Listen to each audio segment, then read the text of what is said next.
Here is another study showing the relationship between glutathione and stem cell function.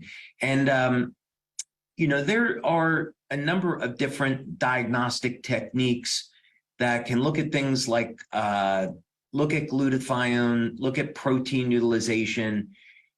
And as we're looking at the subject of longevity and how do we reverse human aging, these diagnostic tools become incredibly important.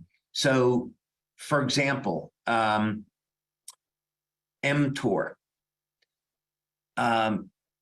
When we're looking at the subject of how do we preserve muscle mass, many researchers today believe that the best way to stay younger longer is through calorie restriction.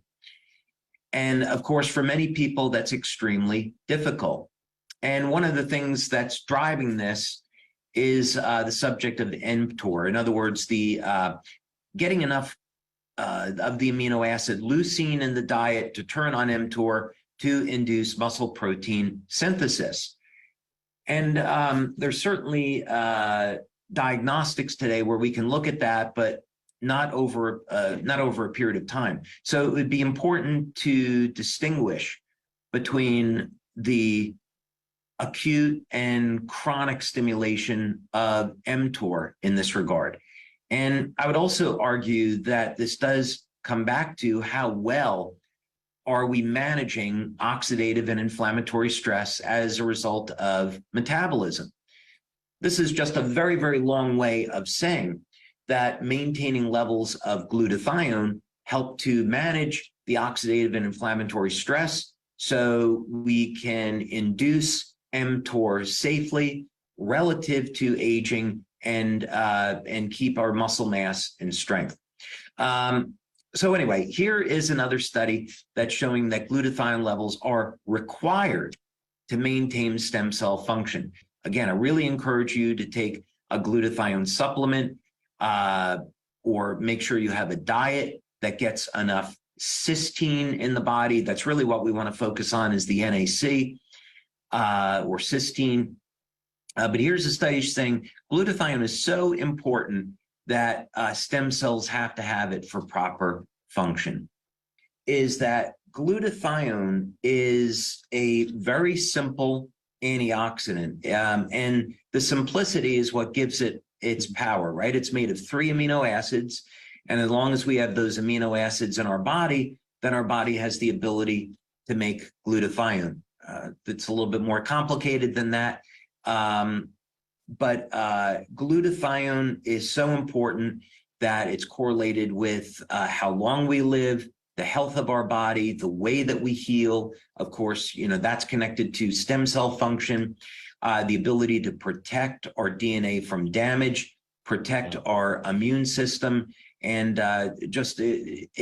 what's extraordinary is that we continue to learn about this very simple antioxidant and its broad effects. So even though glutathione we've known what it is for many, many years, decades, we're still learning about its importance in human health.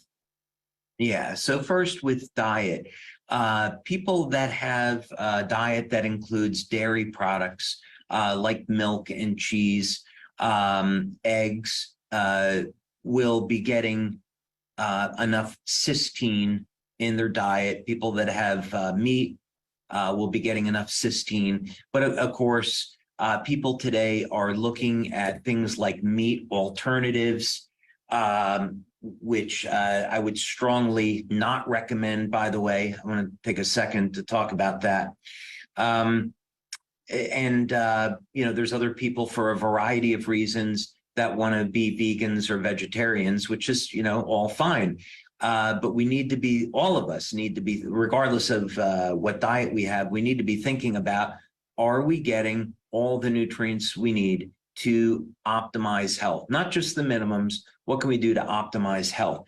So to me, one of the compelling reasons to take a supplement such as NAC is that it will interfere with the ability of the COVID virus to replicate, and it will also ease the symptoms of COVID. So even though we're out of the pandemic, COVID's still around, and there's probably other things around the corner. So to me, NAC is something that's inexpensive. It's widely available. It's safe. It's been around since the 1960s as a supplement, and it'll support the body's levels of glutathione. That's one way to do it. Another is a compound called sulforaphane, and this is found in broccoli. And it's actually very powerful because it activates something called NRF2, NRF2. And NRF2 is going to activate not only glutathione, but another very powerful antioxidant called SOD. So either of those supplements, would be good. Glutathione in general, can you have too much glutathione? So fortunately, no. The body has positive and negative feedback loops, and the human body tends to optimize things. So if your glutathione levels are getting too high, the body will turn off production of glutathione until they normalize. We see this with hormones, and those feedback loops are very well known with hormones. So with men, for example, there's a release of luteinizing hormone in the testes, and the luteinizing hormone induces, I should say there's a release of luteinizing hormone. This releases testosterone in the Leydig cells of the testes. So as the testosterone levels let's say, get high enough or get into a normal range, then luteinizing hormone is turned off, and then the testosterone levels will start to decay over time. And we see, of course, this with other hormones as well, such as melatonin, right? Melatonin levels are going to peak, and then as the levels go up, the stimulus is turned off, and melatonin levels will start back to decay again. So so there is positive and negative feedback loops for glutathione in the cell. People like athletes have a much higher need for glutathione than people that are not professional athletes. So it really depends on a person's circumstances.